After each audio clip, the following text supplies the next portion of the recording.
আমি বলেছিলাম না তোমাকে দিয়ে কিচ্ছু হবে না, তুমি এই বিয়েটা ঠেকাতে পারবে না, ঠিক তাই হলো। তুমি একটা অকর্মা, কোনো কাজের মানুষই না। আর তোমার ভাইকে দেখলে কি হয়? এই যে বুড়া ভাইটাকে দেখলে তোমার কি দুইটা পা কাঁপে? আর তোমার সমস্যাটাকে আমি বুঝলাম না।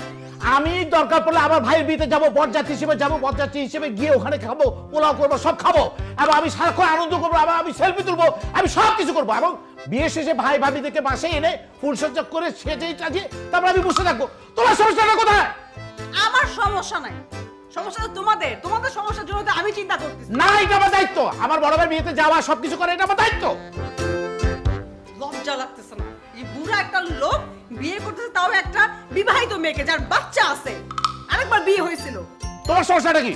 আমি সবকিছু করবো।